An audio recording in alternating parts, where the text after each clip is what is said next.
up? Welcome back to my YouTube channel, or if you are new here, welcome. So today's video is going to be about 10 unhealthy habits that I kicked in order to get fit. And I think this is going to be something that's going to help so many of you out. It's just a few things that we all need to hear, we all need to be reminded of before we sort of embark on our fitness journeys. So if you're someone who's just sort of starting out, I'm sure that this video is going to be really helpful to you. You're really going to take back something at the end of it. If you enjoyed the video, please be sure to give me a big thumbs up, subscribe to the channel, stick around, hit the bell button if you'd like to watch more videos on my channel. Alright, so without further ado, let's get into this video. So bad habit number one was my sleep cycle, okay? The number one thing that I think has made the biggest difference in my fitness journey is fixing my sleep cycle. And let me tell you, when I was in engineering, I had probably the worst kind of sleep pattern you could have imagined. Like, I was going to bed at 4 a.m., 5 a.m. at night. I was getting up by 9 to go to college and stuff. Some days I would even oversleep all the way to like 11, 12, 1, 2 because of this really erratic schedule that I had. And it wasn't even like I was staying up doing assignments or something. I was just whiling away time on social media.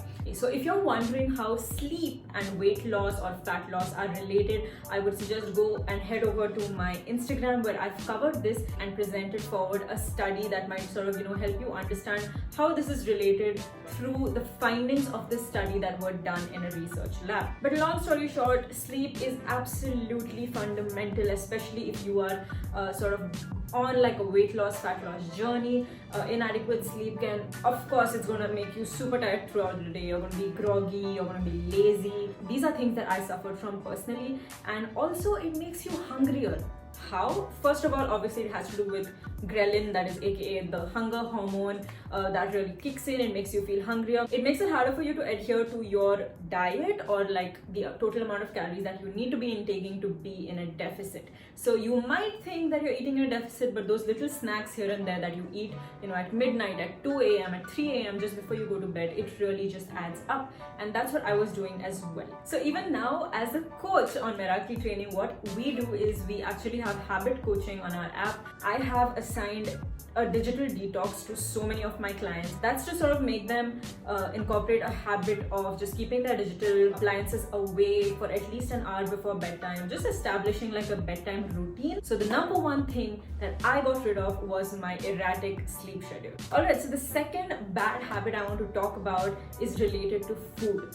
Okay, so when I started my fitness journey, or rather when I started lifting back in 2016, I used to follow a lot of fitness vloggers online, and most of them are from the US or the UK, right, who have very different styles of eating. And because I think this industry was sort of just coming up, it still is, but back then there weren't many Indian fitness YouTubers, and even today there aren't those many who sort of put forward, our Indian way of eating. And before I became a coach, so I didn't have the understanding of nutrition, and I always sort of thought that, oh, it's our Indian diet that is the problem, and I'll never be able to get fit if I sort of eat in this pattern. So I started, or rather tried to adopt the Western way of eating. And that's also because the only videos I would see online of really fit people would be them having like white rice and chicken, like grilled chicken with asparagus and steamed tuna and salmon and all these things. And I'm not saying these things are bad, but my palate is very different. Being Indian, right, we need our masala, we need our curries, and I avoided that for a while, but I realized that restriction only leads to more cravings. So what you restrict is what you crave, right? So inevitably I was not able to sustain that for a while, for long enough, and then it didn't really yield results. And it didn't make me feel great either, because I realized I was craving for simple things like chicken tikka masala, butter chicken, and maybe naan once in a while. What I did was I stopped following all these random diets that I saw online. I just completely stopped. I took the effort to actually understand nutrition, and I'm not only talking about actually going forward and getting like a sports nutrition course done. Of course not. There are plenty of guides available online as well, where you just take that extra little bit of effort, read it, really understand what nutrition is, understand what exactly are carbs, what is fat, what is protein, what are vitamins, minerals, what foods in our Indian diet can we sort of incorporate into our meals without compromising on what we want to achieve in terms of fitness. And it's definitely doable. If you see my full days of eating now versus maybe if you go back to my videos 2 years ago, you'll see a very stark difference. 2 years ago, I was literally grilling chicken, having it with rice, maybe a salad on the side or something like that.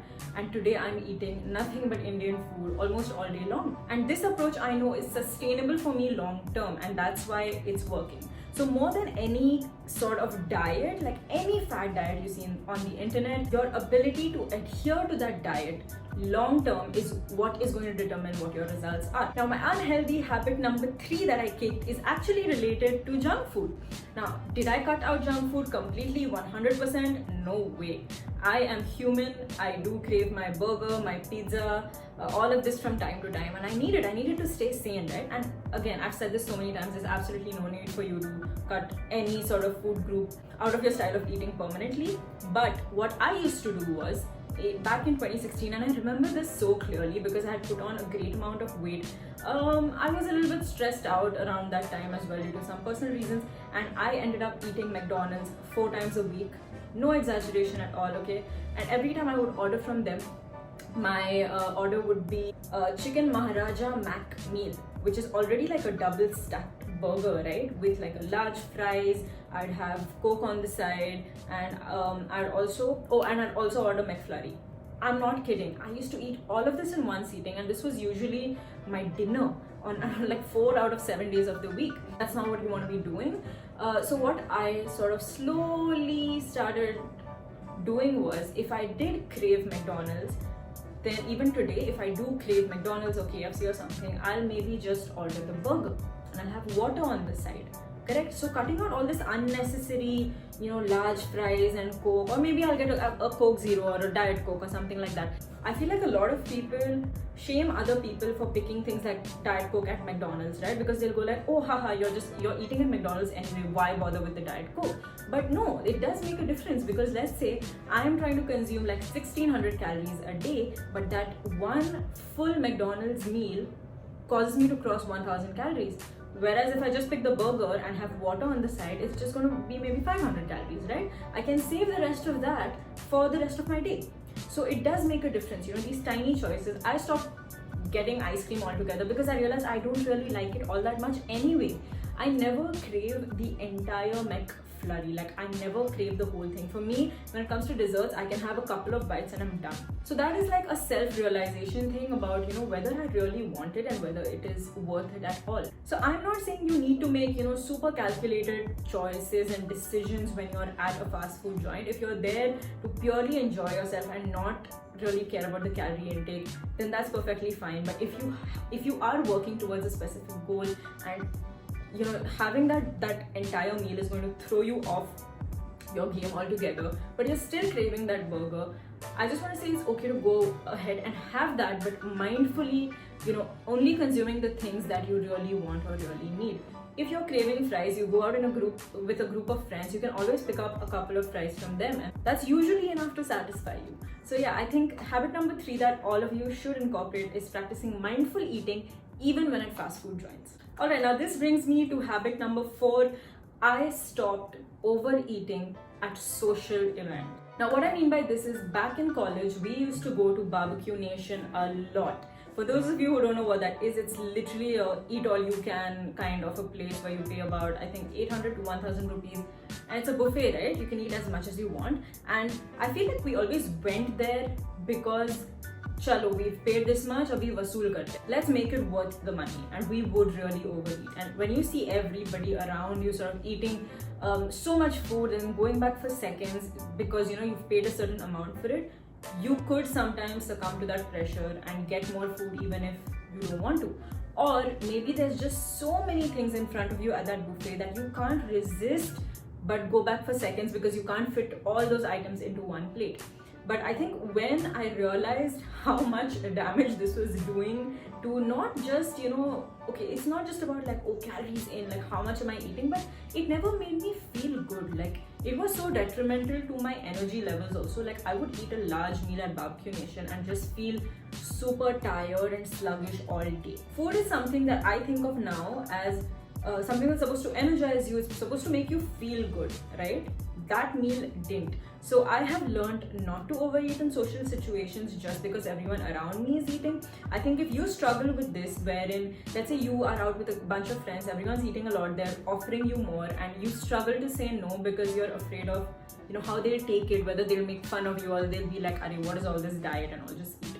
You really need to learn how to say no. Or even before the event starts, before you guys start eating, it's a really good practice to let everyone around you know that, you know, you're sort of tracking your meals, you're on this weight loss journey, you're trying to work towards a certain goal, and if they're your friends, trust me, they will understand.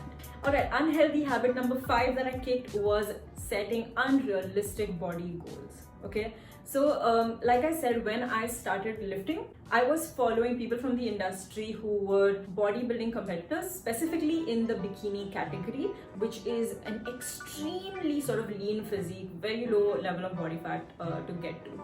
And I almost immediately started envisioning myself in that sort of a physique, without understanding what the sport is about, what these competitors do, how long their cuts actually last for, how long their off season lasts for, what do they do in their cut, what do they do in their off season. I just thought, you know what, they look great, it's just dropping a certain amount of body fat and I want to get there. But without proper guidance, without actually knowing how to work towards that specific goal, if you're going to be setting these kind of expectations and you think you're working out consistently and then you almost get frustrated that, oh, beyond this point, you know, I'm not able to lose fat from this area, that area. Back then, I didn't even know that consistency was key. I didn't even know that, oh, if I worked out for long enough, if I just trusted the process for long enough, slowly but surely I would see changes happening in my body. I too wanted results in like a month, 2 months, but that has changed a lot, and that's helped me sort of be at peace with my body as well and love it in every stage. This may sound cliche, but it's so important for you to work out because you love your body and you want it to be better, rather than I hate how I look and I want to change this. Because the former is going to actually give you this drive that's going to keep you going for a long period of time. The latter is just going to frustrate you when you don't see results and you're going to burn out much quicker. Alright, unhealthy habit number 6 that I ditched, I threw right out of the window, is a very important one. I just started donating clothes that didn't fit me anymore. You have no idea how many clothes, how many pairs of jeans and pants and I don't know, tops I'd kept in my cupboard for months and months and months, thinking that acha, it doesn't fit me right now, but one day, you know, I'll be able to fit into it. I'm going to work towards being able to fit into that garment. Don't do that. Please don't do that. First of all, it puts so much pressure on you, and then your drive or your why, like why you're sort of getting into this in the first place, is wrong, because you're just sort of trying to fit into that particular garment. Every month you're going to keep putting it on and seeing that, oh, it doesn't fit, it doesn't fit. Again, you know, that the drive comes from the wrong place, it causes frustration, you're going to burn out, right? Instead of that, just give it away. Donate it to other people who will be able to use it, and just focus on your goals. What you should do is, if you've put on a certain amount of weight, go out there, buy a few more clothes that make you feel comfortable in the body you are in right now. You need to feel good how you are at this moment to be able to work towards becoming better every day. You can't do it coming from a place of frustration. So please don't keep these clothes in the house that you're gonna wear someday. Give them all away, out of sight, out of mind, and when you do finally achieve those results, go out there, treat yourself, and purchase a brand new set of clothes. Alright, unhealthy habit number 7 that I kicked was I stopped feeling sorry for myself. Okay, and I know this one is a hard one to hear. None of us want to hear it, but all of us need to hear it. Everybody has a sob story. Everyone's gone through shit in their lives. But the truth is, if you want to make a difference, you have to take control. Stop feeling sorry for yourself. Sit up, remember who the hell you are, think about the goal you want to work towards, write it down, have a plan, and work every single day towards it without complaining. I think all of us have the ability to make excuses to just get out of situations we don't want to be in. Don't let excuses drive your fitness journey. For example, I've had a very long day at work. It's so easy for me at 9 p.m. to just shut my laptop and be like, you know what, it's been a super long day. I'm too tired and I might as well just sleep now. I don't want to work out. But over time, I've got the ability to sort of just pause and talk to myself and think about whether it's really my body being physically tired, or is it just that I'm mentally drained. Usually I'm mentally drained, and I know that after a workout I'm going to feel amazing. And also that certain amount of activity is necessary. If you have a desk job, you're at your desk all day, this is only going to benefit you, correct? So in those cases, I kick myself out of my chair, I go put on some workout clothes, put on some amazing music, and then I just start. Okay, many times I'm not motivated, but I just take that first step and start. And once I sort of start, get into the groove, my body starts getting warmed up, I start enjoying the workout, and by the end of it, I'm so happy I actually took that step. So it's really up to you. Stop looking for motivation around you. Stop looking for it on social media. Stop looking for it in your friends and family. You're not going to find it there. The only motivation that's going to come is going to be from within. And also, stop relying on motivation at all. Learn how to inculcate discipline. If something is a priority to you, you will get it done no matter what. No matter what's happening in your life. Stop feeling sorry for yourself. Stop giving yourself excuses not to do something that means so much to you. Alright, so unhealthy habit number 8 that I kicked was I stopped training randomly. Okay, so obviously when I just started out, I didn't really know what I was supposed to be doing. So when I joined a gym, they did give me a card with upper body, lower body, cardio, stuff like that, and I followed that for a while, and then I got bored, and then I started following all these vloggers online who post some really good workouts from time to time, but my workouts were never structured. So let's say today I see somebody put up this amazing leg workout, I'm gonna go and do that. Tomorrow I see someone doing an ab workout, I'll go and do that, and maybe just throw in some cardio. My program was never structured, and that's why I was never able to work towards a specific goal.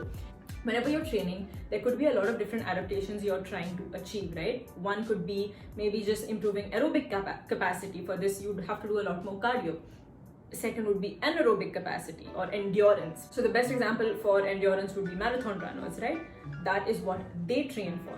Third would be hypertrophy or growth of muscle. That's what most people at the gym train for. Fourth would be training for strength. So this is lifting really, really heavy weights, not for like 12-15 reps. Strength usually ranges from like 1 to 5 reps. It's a really, really super heavy weight, very close to their 1 rep max. And the last one is training for power. So I definitely suggest for you to get help from a coach maybe, or even if you do create a plan for yourself that has everything taken into consideration. Maybe you're hitting upper, lower, abs and cardio on one day, and you're repeating this twice, so 6 days a week, or maybe you're doing push-pull legs, something like that. Whatever it is, understand that you don't need to be doing a different workout every single week.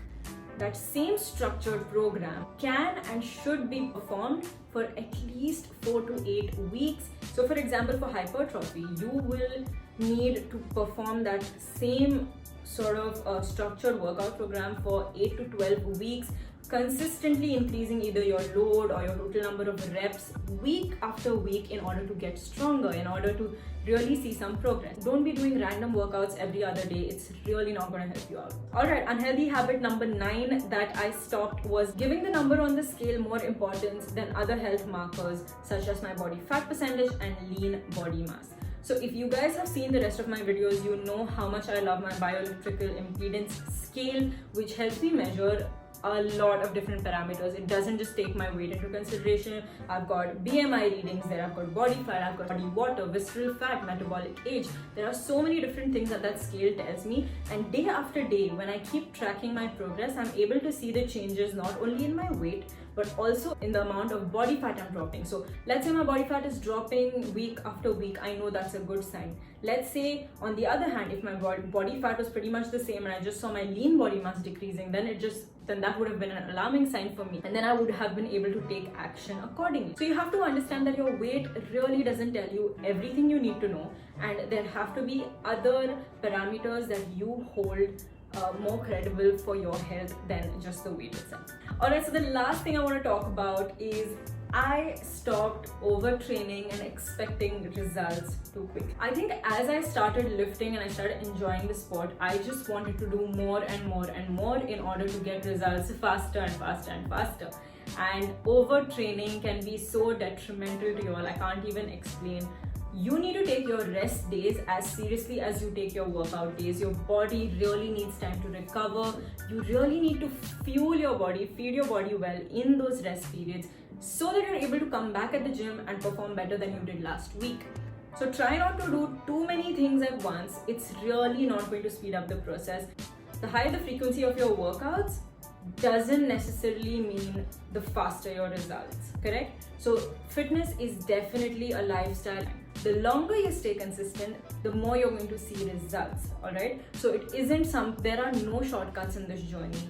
Everyone's journey is so different. You really, I'm going to say this again, you need to trust the process. You need to be putting in that effort regardless of whether you see the number on the scale moving tomorrow, regardless of whether your clothes fit differently in a week from now. You just got to keep putting in that effort day after day after day, telling yourself that I'm doing this for me, finding that drive from within yourself. You have everything you need in order to create a change. Alright guys, so that is going to be it for this video. I hope that it helped you guys. I hope you learned something from it. If you did, please be sure to give me a big thumbs up, subscribe to the channel, hit the bell button. And if you have a few habits to share that you kicked out of the window in order to get fit, let me know in the comments below. I would love to hear it from you guys. And until next time, I will see you next time. Bye.